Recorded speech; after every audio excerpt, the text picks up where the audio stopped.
Good morning. I have not gotten to say that in a real long time. It is not Wednesday. It's happy belated Work+Love Wednesday. And it's more like Throwback Thursday. I mean, if you remember back in the day, this is like the time frame when Work+Love first started about a year ago. We would hop on this early and chat. Check out the new evolving studio that I have been working on. It's slowly but surely coming together. And I'm really excited about each day I'm adding like a different component. So we're really pumped about being able to do this on a regular basis and have the environment to do that and really focus on the work. So today we're going to try something a little bit different. I missed Work+Love yesterday. A couple of reasons. Number one, I didn't feel very well, so I was resting, and it didn't feel right to hop on and not show you my best self. And I wasn't sick. I think my energy levels are just really low. This transition coming out of COVID-19 on top of the social issues that we are currently facing energetically have been challenging for me to maintain my balance. I just feel like it's getting jolted in a bunch of different ways, and I'm having to find new sense of balance. But with all that being said, I was working, and I was working very hard on the message that I wanted to share. And as I was doing that, you know, I've said this message several times before that, you know, less is more. And really thinking about, you know, each week we come together. I don't want this time to be huge. I want it to be a short snippet for you to come, connect, get what you need, what will be of service for you, and then kind of carry you through to the next week. And so when I do that, and I thought about that, I was like, why don't we just break down Work+Love for what it really is? The work that we need to continue to do, the lessons that we need to continue to hear, and we need to show ourselves some love, which was a wake-up call for me yesterday. I'm not showing myself enough love. I'm doing my daily practices, but we need some more. We need to make sure that we're doing energy cultivation that is specific to what will feed us. And in my experience, I'm not usually alone in what I'm experiencing, so I will share that with you. So 2 components now. We're going to get to the work, which was revealed last week as we transitioned to this deck that I have back here that you can't see. Oh yes, now you can. So the teachings of Abraham well-being cards. So we'll pull one at the end of today to reveal the work that we'll be focusing on next week. But I'm basically using these as intuitive reflective prompts to be our guide as to what we share and choose to work on together. So this is the deck that we started to use, and we're going to start with that lesson. So the card that we pulled last week said, and these are like spiritually deep cards, and I told you that last week I've never used this deck. I haven't used any of the Abraham Hicks decks. I bought a bunch of them based off recommendations from other people, that they would be really fulfilling and uplifting, but I've never actually used them. So I was kind of blind pulling these cards. These are really spiritually deep lessons. And when we talk about spirituality, you know, spirituality and business, there are common grounds that have been found there, that people openly accept it and are out with it. But for the most part, especially in the HR world, we're taught that we need to separate the two. But spirituality is more so, why I keep going back to it is it's what allows us to believe that we're connected to something bigger. And that means that we're here for a greater purpose, which is really what I've come to believe is at the core root for engagement. For us to stay engaged in our lives, in our work, we have to believe that we're connected to something larger and something bigger, that we're a piece in a much grander calling, power, purpose, and that's why we were given this incredible miracle gift of life, how that whole entire thing happened. So the card that we pulled last week is I am life everlasting. I am an eternal being. And on the back it says, you cannot die. You are everlasting life. In grace, you may choose to relax and allow your gentle transition back into your non-physical state of pure, positive energy. Your natural state is foreverness. So I want to take this and break it down into two concepts that I want to share with you and kind of challenge you on that work as you continue on your heart journey. And the first one is this: I am an internal being, which is not something that people typically think about. You know what? I'm going to turn off our dance jams. They just don't feel right when we're talking about deep spiritual work. But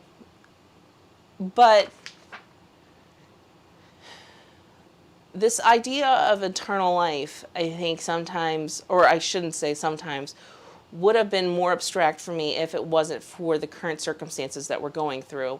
And when I read this card, there is a quote that I actually read over the last week that really kind of instantly kind of gravitated towards as belonging together and being used to pour clarification into the other. And this was: once a death shatters our finite earthly vessels of human clay, then the spiritual fragrance of our lives is released into the world. When I read this quote, and it's a book on St. Clare of Assisi, A Heart Full of Love, and the author is Isla Delio. But when I read this quote, it was the first thing that I've read that gave me some sort of peace regarding the deaths that we have been massively grieving, the movement for change that's been called for us to stand up against racism. But there was definitely a reality of this grieving piece, this life that is lost. All lives, matter. All lives cause sadness, no matter what's on the news and what's happening. It moves me, and I can't imagine with these circumstances, which these circumstances are not the first of its kind. It's something that's happened in history's time again. But to think of it from this aspect that in death, we leave our earthly vessels and we leave this impact, this spiritual fragrance, this perfume, this pleasant smell that lingers, that allows us to live on and carry out whatever our purpose was meant. And I struggle with that line. I don't ever want to say that some of us, our purpose is to die. But I think when we look at death and we unpack it, there is some powerful lessons there as far as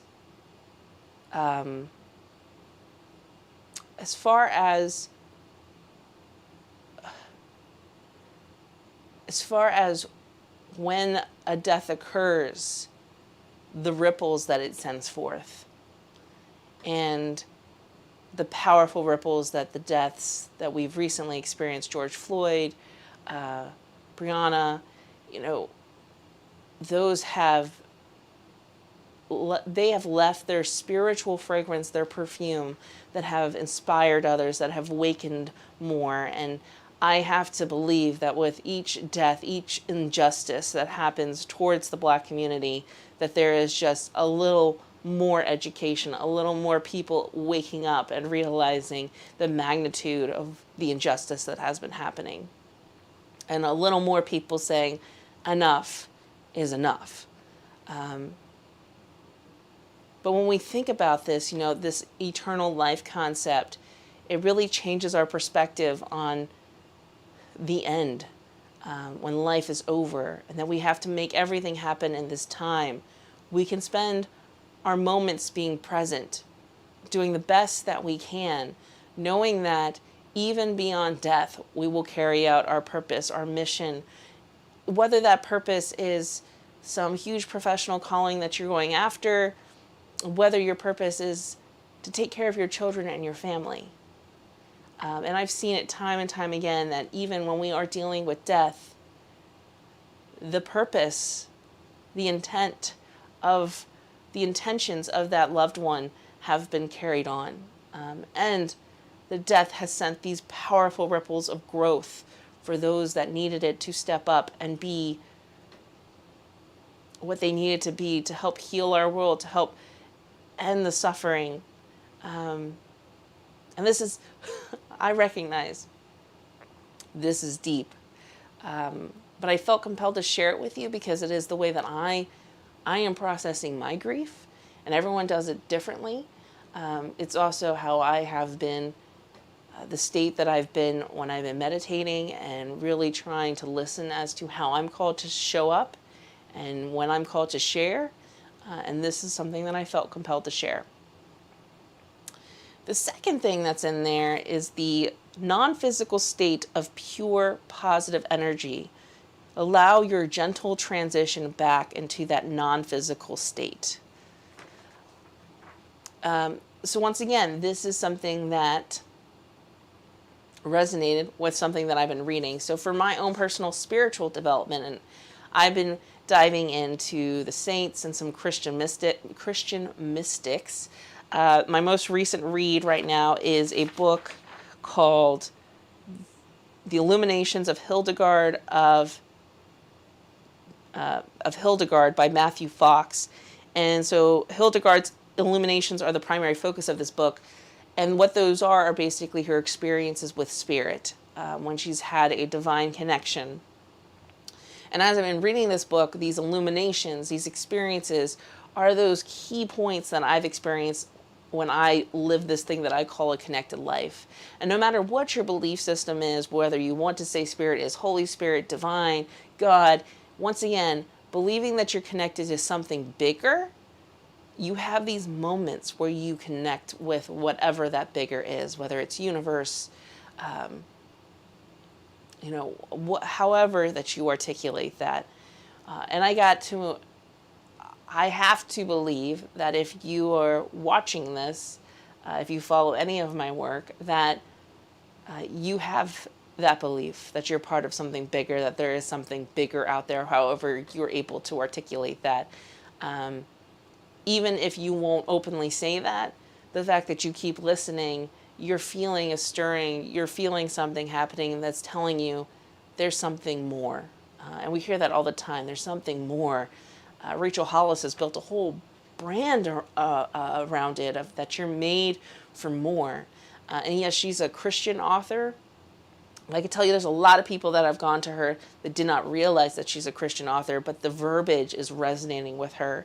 And those are those moments in the path that allow us to lead this connected life. That's what I call it, a connected life. Because when you live this connected life, you have this vibration. And that's what this entire weekly meeting is all about. This weekly live stream is about giving you the work that you need to do to maintain that highest vibration as you pursue your purpose, your passion. That highest vibration is love. And when you feel it, I say vibration because it's this frequency that just vibrates. It's just this beautiful vibrating. It's just good. It's just a good. And so those things that are there. And so when we're living our connected path, we really do, as we continue to get more comfortable and venture down that path, we become in that non-physical state of pure positive energy. And then what happens when we get to that state, our energy gets brighter. Our energy is more positive. Like attracts like, people want some of it. And so it's really fascinating to me is when you choose to walk that path, that's your connected path, taking care of you, fueling yourself up, you start to do the healing work that you're meant to do. You start to carry out the purpose that you're meant to do. The people that you're meant to serve and help, they start to just show up without you even asking. In my business, we've done traditional marketing tactics, the whole entire gamut. I can tell you, when we've had our greatest influx of business, when people have really started to show up in mass amounts, it's when I am taking care of me, when I'm showing myself some love, when I'm doing the things that I know I need to do to show up at my absolute best. that's when they start to show up. And they'll start to show up one at a time. And as I continue, as I get that momentum, then there's more. Then when I fall off the wagon and I'm not taking care of myself, they disappear. And I'm sitting in this darkness and I'm having this misery party. But I start picking myself back up. It happens time and time again. And usually when I fall off the wagon, that's when I try some of these traditional marketing tactics. But in the work that I'm doing, the heart work that I'm doing, the way that I choose to show up in my business and the way that it's heart-filled, I think that is the best marketing. You know, knowing that I'm showing up for what I'm being called to do for my connected path is what gets me there. In that book by Matthew Fox on Hildegard, he shares that she defines illuminations as shining compassion. And I think that's just a beautiful kind of thought to leave you with, that when you experience and are fully present in your connected life, and you keep following that and you allow yourself to get into that pure positive energy and that vibration, it will get stronger and you will get brighter. And then you'll have even greater compassion for the world, which directly impacts what we were just talking about with concept number 1. So, deep lessons. I have no doubt that after we do our love practice that we're going to get another deep lesson by Abraham Hicks. But, yeah, those are my thoughts for this week. You know, as you're watching, always feel free to engage in the chat. Feel free to leave comments down below. At least say hello. Let me know where you're at. Would love to hear from you if you're not watching live. But yeah, let's get into the practice. So the practice that I want to share with you is actually very simple. It's activating the triple warmer meridian, which actually runs where the chakra system is. So if you're familiar with the chakra system. And so activating those really heightens our ability to be present in those moments when spirit or our connected path is really resonating. And so I wanted to leave you with that. It's really, really simple. We're going to do it really slow. It combines a healing sound with a simple motion of pulling down the heavens. So if you want to go ahead and just get comfortable, feet flat on the ground. If you're seated, if you want to stand, you certainly can do that. You want to sit on the ground. So when we do pulling down the heavens, just as a reminder, our hands come along the side of our body with the palms facing the earth. They transition to the sky halfway, and then they come around to then bring the energy through. When we bring the energy through, we're going to incorporate a healing sound, which clears but also activates this meridian that I'm talking about. And the sound is she. So we're going to do it 9 times. Okay? So get comfortable. And let's go ahead and begin. Our hands rising along the sides, palms facing the earth till they get to the chest. Palms flip to the sky. Come down and pull through.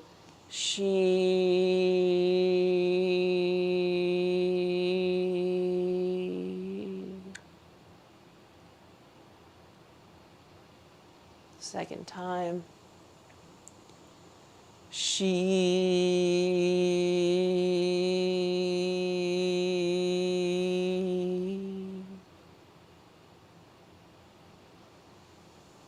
Third time.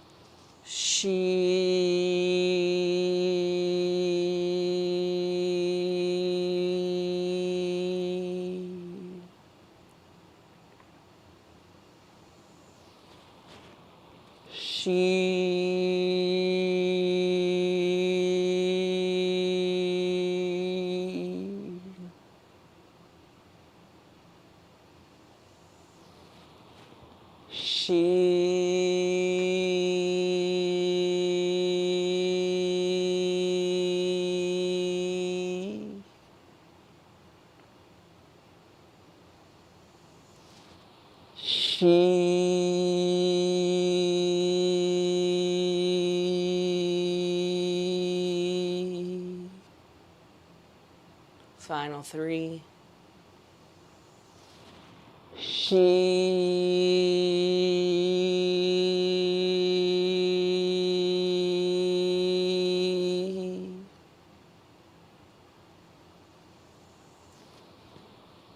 Last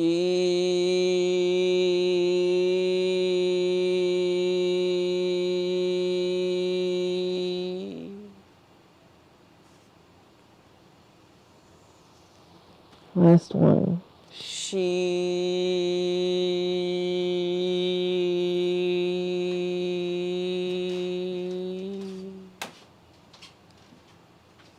Take a few breaths. Allow the energy to settle.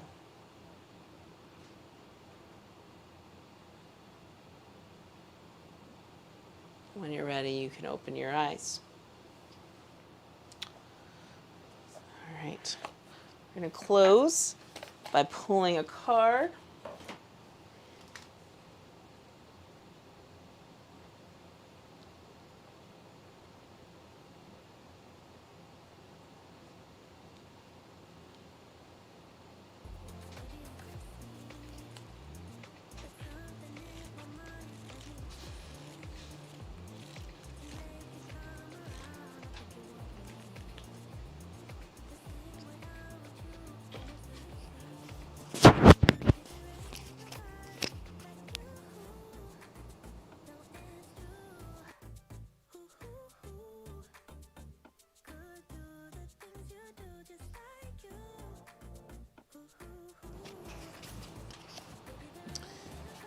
Right. This card looks like this. If you can see it, I need to get a better camera. It's got little white flowers and a moon. It says, by visualizing my desired outcome, the perfect action is always inspired. As your desire to feel good leads you to thoughts that feel good, the perfect action will be inspired from that alignment. And that inspired action is always joyful. So this is the work that will be showing up this week, and I'll share with you next week my thoughts. Thank you so much for joining me. Sorry I was late, but it was kind of nice to reminisce. And if you like this time better, let me know in the comments, because we can easily move that. Thanks so much. Have a great week. I'll talk to you next Wednesday, and happy belated Work Love Wednesday. Bye.